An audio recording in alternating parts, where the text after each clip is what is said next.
Bom, primeiramente, boa noite a todos. Vou dar continuidade falando sobre a hemorragia digestiva baixa. A hemorragia digestiva baixa, HDB, é definida como um sangramento que ocorre distal à papilha iliocecal, com necessidade de hospitalização de aproximadamente 21 casos a cada 100 mil adultos e é predominante em idosos. A hemorragia digestiva baixa pode ser classificada em aguda e crônica. Na aguda, ela é definida como de início recente, com menos de 3 dias de duração, e pode resultar em instabilidade clínica, anemia ou necessidade de hemotransfusão. A crônica, o sangramento acontece por um período mais prolongado, de forma mais lenta ou intermitente. E as principais manifestações clínicas são a pesquisa de sangue oculto positivo nas fezes, o PSOF, episódios de melena ou pequenos sangramentos visíveis pelo reto. Conduta. O manejo dos pacientes com hemorragia digestiva baixa aguda deve iniciar com anamnese adequada, exames laboratoriais e exame clínico completo, incluindo a realização de anoscopia e toque retal, que auxiliam no diagnóstico de afecções anorretais, além de confirmarem o aspecto de sangramento relatado pelo paciente. Nos pacientes com hematoquesia grave, porém instáveis, a colonoscopia deve ser o primeiro exame diagnóstico.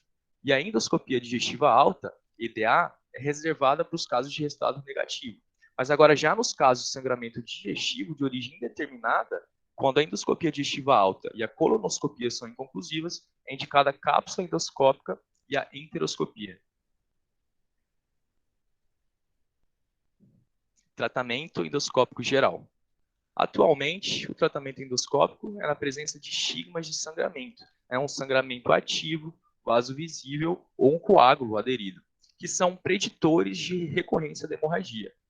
Os principais tratamentos endoscópicos utilizados são a injeção de solução de adrenalina, os métodos térmicos, que englobam a eletrocoagulação bipolar, o Heater Probe e a coagulação com plasma de argônio, e os métodos mecânicos, que são os clipes metálicos e ligadura elástica. O diagnóstico de certeza da causa do sangramento é feito quando há evidência de sangramento ativo, na colonoscopia ou na angiografia. E como eu já tinha dito, na presença de estigmas de sangramento recente, a colonoscopia, que é vaso visível ou até mesmo um coágulo aderido. Principais causas de hemorragia digestiva baixa. Doença diverticular do colo. Divertículos surgem pela herniação da mucosa e submucosa através do defeito na camada da parede intestinal e são mais frequentes no intestino grosso. É responsável, então, por aproximadamente de 20 a 65% dos casos de hemorragia digestiva baixa aguda. Os episódios hemorrágicos são agudos, habitualmente com repercussão hemodinâmica e sempre atribuídos a um único divertículo. A apresentação clínica mais frequente é a hematoquesia sem dor abdominal associada. A colonoscopia, ela ocupa um lugar de destaque na propedêutica e deve ser realizada com perspectiva de abordagem terapêutica. Colite isquêmica. É a segunda causa mais frequente de HDB aguda, acometendo de 6 a 22% dos pacientes.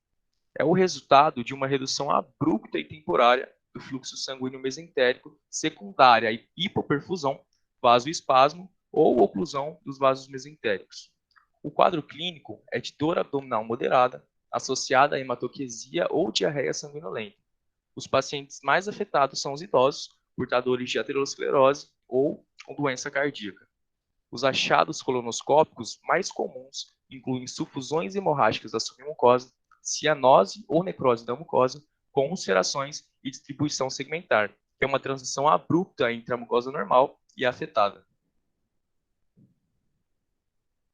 Proctocolopatia induzida por radiação. A incidência de lesões actínicas intestinais é de aproximadamente 15%, com a manifestação clínica de sangramento sendo mais comum na fase crônica, assim como as estenoses, perfurações e fístulas, podendo se desenvolver até 30 meses após a radioterapia. O local mais acometido do intestino grosso é o reto, seguido do reto sigmoide e o seco. Em geral, o sangramento ele é crônico, em pequenas quantidades, raramente profuso, pode levar até mesmo a quadros de anemia. Angiectasias, responsável por 3 a 15% das hemorragias digestivas baixas e podem ocorrer em qualquer ponto do trato gastrointestinal, porém predominam no seco e cólon direito. Geralmente, são múltiplas e mais comuns em pacientes com mais de 65 anos. Apresentam-se como pequenas lesões avermelhadas, planas, com vasos ectasiados, variando de 2 a 10 milímetros de diâmetro, e a apresentação clínica ela pode variar de anemia ferropriva, PSOF positiva, melena hematoquesia, sendo o sangramento maciço presente em aproximadamente 15% desses pacientes. Neoplasias. O sangramento secundário a neoplasias é, em sua maioria, de pequena quantidade, traduzido por anemia e sangue oculto nas fezes. Geralmente é resultado de ulcerações na superfície de lesões tumorais avançadas. O tratamento endoscópico justifica-se nos casos raros de hemorragia significativa, a tentativa de parar o sangramento para a estabilização clínica do paciente, para uma posterior cirurgia definitiva nos casos de tumores ressecáveis. Pós-polipectomia. O sangramento pós-polipectomia ocorre em 0,3 a 6% dos pacientes e pode ser imediato ou tardio e correspondente a 2 a 5% das casos de hemorragia digestiva baixa aguda. Pode estar associado a técnicas inadequadas de polipectomia, ao tamanho dos pólipos e distúrbios da coagulação ou uso de anticoagulantes. Tratamento cirúrgico. Deve ser considerado nos pacientes com sangramento persistente e significativo, com necessidade de hemotransfusão de mais de 6 unidades de concentrado de hemácias num período de 24 horas ou na recorrência de hemorragia. A colonoscopia de urgência tem um importante papel na localização da fonte do sangramento. A corectomia segmentar ela é escolhida em casos que o sítio de sangramento pode ser identificado, seja pela colonoscopia ou pela angiografia. Agora, já em casos que essa identificação da fonte desse sangramento não é possível, a colectomia subtotal deve ser a conduta de escolha.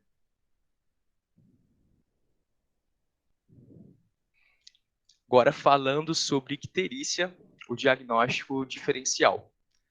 Bom, a icterícia ela é a coloração amarelo-alaranjada que pode ser observada nas mucosas conjuntival e sublingual e na pele, em decorrência da elevação das concentrações séricas de bilirrubina. Detectável a partir de 2,5 a 3 mg por decilitro. Classicamente, está associada às hepatopatias, no entanto, a icterícia pode ocorrer tanto em situações de agressão direta ao fígado, como em condições sistêmicas. Fisiopatologia. Metabolismo da bilirrubina. A icterícia resulta de distúrbios em uma ou mais etapas do metabolismo da bilirrubina, com elevação das concentrações de bilirrubina direta ou indireta. As bilirrubinas, que são catabólicos potencialmente tóxicos, cuja metabolização depende de um mecanismo fisiológico complexo, elas estão divididas em 3 etapas sobre o seu metabolismo: a pré-hepática, intrahepática e pós-hepática. Na fase pré-hepática, a bilirrubina ela provém da fração M, liberada com a degradação da hemoglobina, e essa fração M é convertida em biliverdina pela enzima M-oxigenase, e posteriormente ela transforma-se em bilirrubina sob a ação da biliverdina redutase. Já nessa etapa, a bilirrubina está na forma conjugada, que também é conhecida como bilirrubina indireta. Ela liga-se à albumina, então, para chegar ao fígado através da corrente sanguínea. Agora, já no fígado, a fase intrahepática, essa bilirrubina indireta é captada pelo hepatócito por um processo de transporte facilitado e também por difusão. Sofre, então, um processo de conjugação com 2 moléculas de ácido glicurônico pela ação da enzima UDP-glicuronisiltransferase e converte-se em bilirrubina direta. A conjugação torna a hidrossolúvel e, portanto, é incapaz de se difundir através das membranas celulares. Fase pós-hepática. A bilirrubina é conduzida pelos ductos biliar e cístico, atingindo a vesícula, onde pode permanecer armazenada. Pode também prosseguir através da ampola de Vater e atingir a luz do duodeno. No intestino, parte dessa bilirrubina é excretada com bolo fecal e o restante é metabolizado pela flora intestinal em urobilogênios e é reabsorvida. A maior parte desses urobilogênios do sangue é filtrada pelos rins e excretada na urina. Aspectos clínicos e laboratoriais. Então, em aspectos clínicos, a icterícia ela pode ser um achado incidental em um indivíduo assintomático, mas também pode sinalizar a coexistência de uma condição grave. Então, a icterícia verdínica ocorre relacionada aos processos obstrutivos das vias biliares, enquanto que a flavínica, que é de tonalidade amarelo pálido, ocorre nos portadores de anemias hemolíticas. A rubínica, ela resulta da soma da icterícia com o matiz vermelho da pele, podendo ocorrer, né, nas hepatites virais.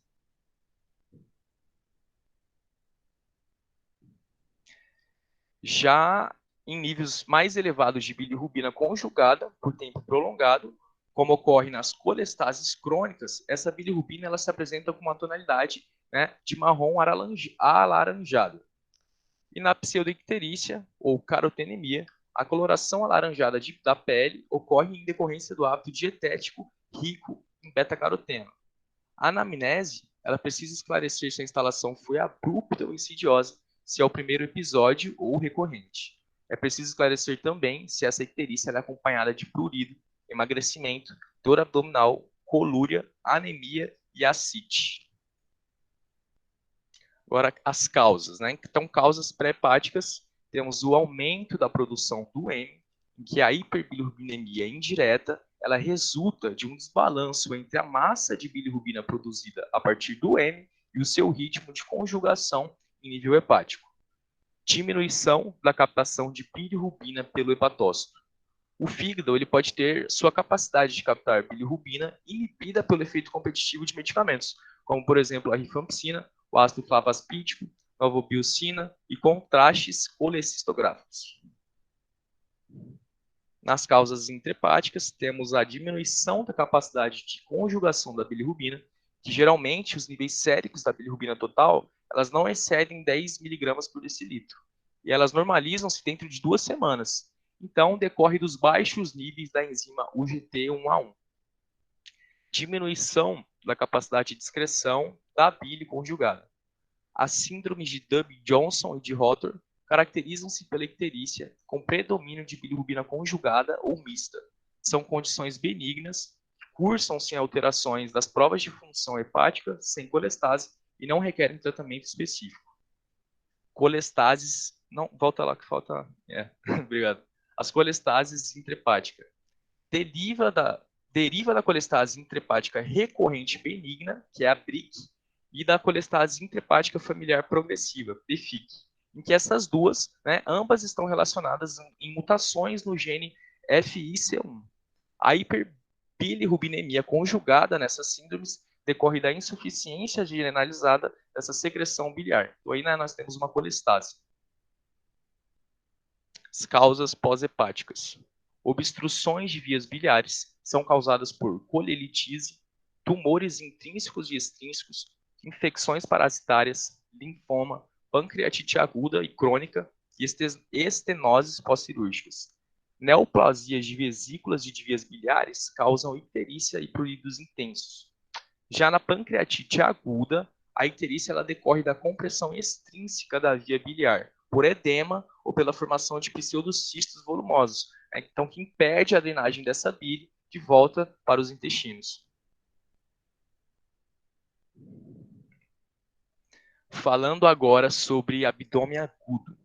O abdômen agudo ele é uma condição clínica em que o paciente ele apresenta uma afecção abdominal caracterizada por uma dor aguda e súbita, que o leva a procurar imediatamente um serviço de emergência, requerendo tratamento clínico ou cirúrgico de urgência ou emergência.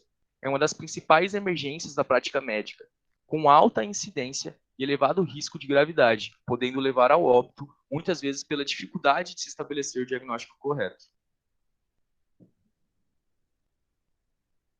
Então, quanto à sua etiopatogenia, o abdômen agudo ele é classificado em 5 grupos: inflamatório, perfurativo, o vascular, hemorrágico e obstrutivo. No inflamatório, as causas podem ser desde apendicite aguda, colecistite, diverticulite, até mesmo pancreatite. No perfurativo, é úlcera perfurada, diverticulite perfurada e outras perfurações intestinais. No vascular, obstrução arterial e venosa de artérias mesentéricas superior ou inferior. Hemorrágico, gravidez ectópica rota, traumas hepáticos esplênico-intestinais. Obstrutivo. Obstrução intestinal secundária a tumores benignos e malignos, volvos, bridas e aderências intestinais. Quadro clínico. Os seguintes sinais, sintomas e exames devem ser valorizados e pesquisados em cada um dos tipos de abdômen agudo. Então, no inflamatório, devemos observar se há febre, dor súbita ou insidiosa, sinais de infecção ou sepse, quadro abdominal de peritonite evidente. Em exames, podemos pedir um hemograma e radiografia simples do abdômen. No perfurativo, dor súbita de forte intensidade localizada se torna difusa com o passar das horas, com intervalo entre o início da dor e o atendimento médico. Sinais de infecção e sudorese, hipotensão arterial e taquicardia, sinais evidentes de peritonite, a palpação e descompressão, e em exames, radiografias de tórax e abdômen mostrando pneumoperitônio. Vascular. O intervalo entre o início da dor e o atendimento médico, arritmias cardíacas e doenças arteriais prévias, distensão abdominal, tendência à hipotensão arterial e ao choque, ruídos hidroaéreos ausentes à ausculta. Enquanto que no obstrutivo, náuseas e vômitos, parada de eliminação de gases e fezes, dores abdominais incólicas e episódicas, peristaltismo abdominal visível, distensão abdominal, ruídos hidroaéreos aumentados à ausculta, radiografia simples de abdômen mostrando distensão de alças intestinais e níveis hidroaéreos característicos em relação aos exames. Já o hemorrágico, traumas anteriores, dor súbita localizada tornando-se generalizada, hipotensão, taquicardia, mucosas escoradas, choque hemorrágico, alteração significativa das dosagens de hematócrito e hemoglobina e também sinais de peritonite. Exames subsidiários. Os exames subsidiários, que fornecem importantes elementos para o diagnóstico do abdômen agudo, são exames laboratoriais e de imagem, como radiografia simples de tórax e abdômen, ultrassonografia e tomografia computadorizada. Outros procedimentos diagnósticos podem ser utilizados, como punção abdominal, lavagem peritoneal, videolaparoscopia e laparotomia exploradora. Então, aqui nós temos uma imagem, uma tabela que mostra um algoritmo utilizado para o diagnóstico de quadro de dor abdominal aguda. Então, quando nós encontramos um paciente com queixa de dor abdominal, nós realizamos a anamnese, todo o exame físico e nos exames laboratoriais, quando se encaixa, se enquadra num quadro de dor abdominal aguda por processo inflamatório, podemos pedir o raio-x de abdômen agudo, ultrassom, tomografia e videolaparoscopia, enquanto que no perfurativo e no obstrutivo pedimos raio-x de abdômen agudo, tomografia. Já no vascular isquêmico, o raio-x de abdômen agudo, angio-TC, angiografia e videolaparoscopia. No hemorrágico, ultrassom, tomografia e videolaparoscopia. Tratamento. O tratamento do abdômen agudo inflamatório visa o controle de infecção e da fonte de contaminação, com remoção do órgão ou víscera comprometida, drenagens amplas e suturas. O tratamento no abdômen agudo perfurativo, na maioria dos casos, o tratamento operatório consiste em suturas simples de perfuração, lavagem exaustiva da cavidade peritoneal e drenagem adequada. Já no tratamento do abdômen agudo vascular ou isquêmico, depende basicamente da extensão da área cometida. Como se trata de um diagnóstico difícil, em um grande número de casos, quando a intervenção cirúrgica é indicada, a necrose de vários segmentos intestinais, como do estômago e de outras vísceras, é total ou quase total, que caracteriza que nada mais há para fazer e o paciente está em fase irreversível de evolução. O tratamento do abdômen agudo hemorrágico é imediato ao diagnóstico, pois em um grande número de casos, o paciente estará com instabilidade hemodinâmica e em choque.